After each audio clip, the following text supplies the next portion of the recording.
بسم اللہ الرحمن الرحیم۔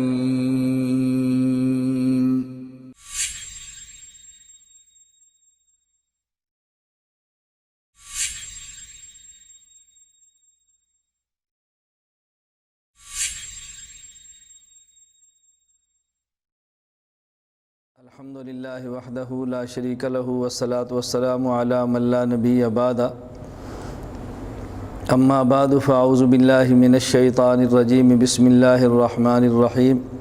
والسماء ذات البروج والیوم الموعود وشاہد ومشہود، اللہم صلی علی محمد وعلی آل محمد کما صلیت علی ابراہیم وعلی آل ابراہیم انک حمید مجید، اللہم بارک علی محمد وعلی آل محمد کما بارکت علی ابراہیم وعلی آل ابراہیم انک حمید مجید۔ ذی الحج کا بابرکت مہینہ شروع ہے۔ ذی الحج کے شروع کے عشرہ کے احادیث میں فضائل موجود ہیں، لیکن بطور خاص 9 ذی الحجہ کے فضائل احادیث میں مذکور ہیں۔ سب سے اہم بات یہ ہے کہ 9 ذی الحجہ اس قدر اہم دن ہے، اللہ رب العزت نے قرآن کریم سورۃ البروج میں اس دن کی قسم اٹھائی ہے، والسماء ذات البروج والیوم الموعود وشاہد ومشہود۔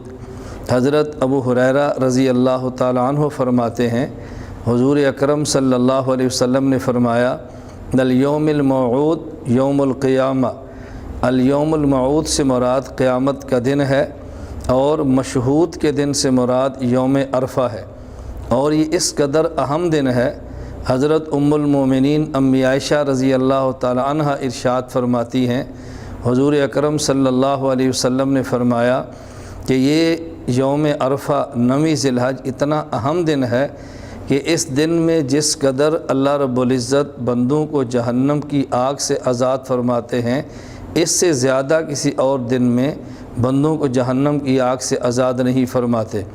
ذی الحج کے شروع کے 9 دن کے روزے رکھے جاتے ہیں، جن کا احادیث میں ذکر موجود ہے، لیکن بطور خاص 9 ذی الحج کے روزے کے بارے میں حدیث مبارک میں ہے، صحیح مسلم میں روایت موجود ہے۔ حضور اکرم صلی اللہ علیہ وسلم سے حضرت ابو قتادہ انصاری رضی اللہ عنہ فرماتے ہیں، کسی شخص نے پوچھا، سئل عن صوم یوم عرفہ، کہ یا رسول اللہ عرفہ کے دن کا روزہ رکھیں، اس پر اللہ کیا عطا فرماتے ہیں؟ نبی کریم صلی اللہ علیہ وسلم نے فرمایا، یکفر السنۃ الماضیہ والباقیہ، یوم عرفہ کے روزے کی وجہ سے گزشتہ 1 سال کے گناہ اللہ معاف فرما دیتے ہیں، اور آئندہ 1 سال کے گناہ بھی اللہ معاف فرماتے ہیں۔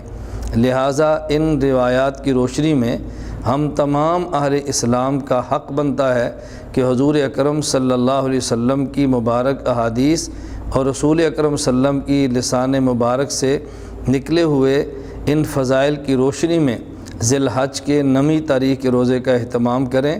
اللہ رب العزت ہم سب کو حضور اکرم صلی اللہ علیہ وسلم کی تمام مبارک سنتوں پر عمل کرنے کی توفیق عطا فرمائے۔ وآخر دعوانا ان الحمد للہ رب العالمین۔